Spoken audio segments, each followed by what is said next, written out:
बिस्मिल्लाहिर्रहमानिर्रहीम, अस्सलाम वालेकुम। Welcome to my channel. कैसे हैं आप सब?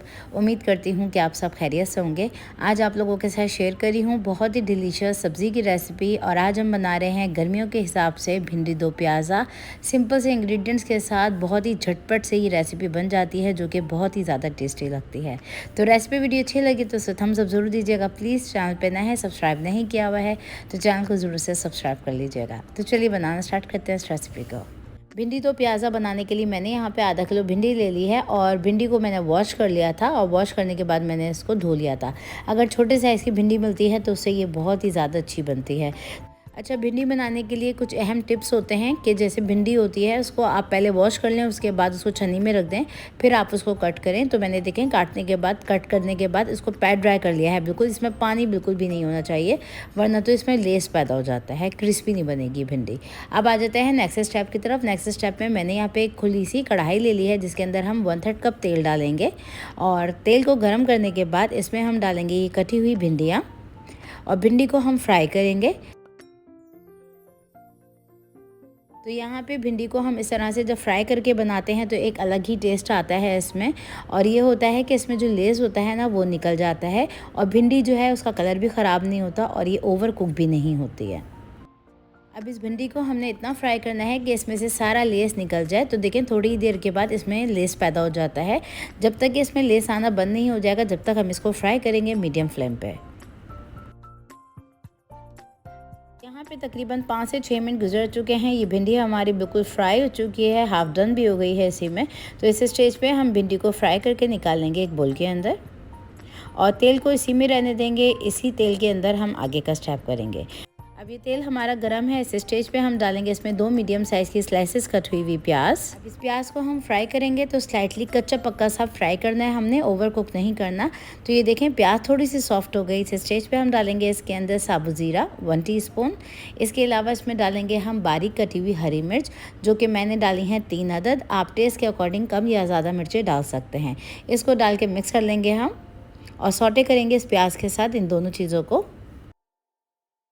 चलें जी, यहाँ पे हमारी प्याज थोड़ी सी सॉफ्ट हो चुकी है, सौटे हो चुकी है। इस स्टेज पे हम डालेंगे इसके अंदर लहसुन अदरक का पेस्ट तकरीबन ½ टीस्पून और इसको डाल के हम अच्छी तरीके से भून लेंगे प्याज के साथ। अब ये लहसुन और अदरक भून चुका है। इस स्टेज पे हम डालेंगे इसमें 2 मीडियम साइज़ के कटे हुए सन्हा से टमाटर, जिसको मैंने छोटा छोटा सा कट कर लिया था और इसको डाल के भी हम मिक्स कर लेंगे, सॉफ्ट होने देंगे इसको। तो साथ ही हमारे टमाटर भी सॉफ्ट हो रहे हैं, उसमें डालेंगे हम कुछ मसाले भी। तो यहाँ पे सबसे पहले तो हम हस्बे ज़रूरत नमक डालेंगे। नमक के साथ ही हम डाल देंगे इसके अंदर पिसी हुई लाल मिर्चें ½ टीस्पून और हल्दी पाउडर जाएगा इसके अंदर ½ टीस्पून ही।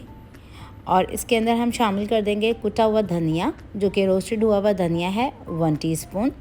ये चला गया इसके अंदर। अब इन तमाम मसालों को डाल के अच्छी तरीके से मिक्स कर लेंगे और हल्का सा भून लेंगे इस मसालों को। तो यहाँ पे देखें टमाटर हमारे बिल्कुल सॉफ्ट से भी हो गए हैं, लेकिन थोड़े थोड़े से खड़े खड़े भी हैं और प्याज को भी मैंने इसी तरह से थोड़ा खड़ा खड़ा सा रखा है। अब इस स्टेज पे हम इसमें डालेंगे फ्राई हुई हुई भिंडियाँ और भिंडी के साथ ही हम थोड़ा सा इसमें हरा धनिया डालेंगे बारीक कटा हुआ और इसको डाल के अच्छी तरीके से मिक्स करेंगे।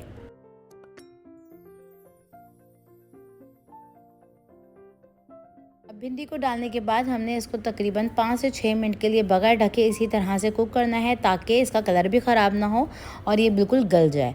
तो यहाँ पे देखें भिंडी को हमने इसी तरह से लगातार चलाते हुए फ्राई किया है और ये देखें कुछ इस तरह से खड़ी खड़ी भी है और बिल्कुल गल भी चुकी है, कलर भी ख़राब नहीं हुआ।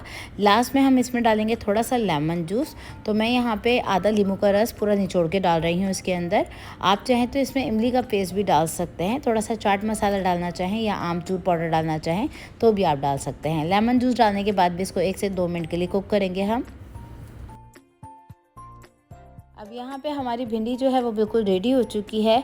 अब इस स्टेज पे हम डालेंगे इसमें बारीक कटा हुआ मज़ीद हरा धनिया और इसको हम डिश आउट कर लेंगे। तो इसको आप सर्व कीजिए रायते के साथ और सिर्फ चपाती के साथ। इस गर्मी के मौसम में सच बहुत मज़े की लगती है। ये ट्राई ज़रूर कीजिएगा इस तरह से भिंडी की रेसिपी को, जो कि काफ़ी ज़्यादा सिंपल सी है लेकिन बहुत ही ज़्यादा टेस्टी बनती है। ट्राई कीजिए, बनाइए, इसको एंजॉय कीजिए और रेसिपी को लाइक शेयर प्लीज़ ज़रूर कीजिए और कर दीजिएगा एक कॉमेंट। फिर मुलाकात होती है एक और नई रेसिपी वीडियो के साथ। जब तक के लिए अपना बहुत ज़्यादा ख्याल रखिएगा। अल्लाह हाफ़िज़।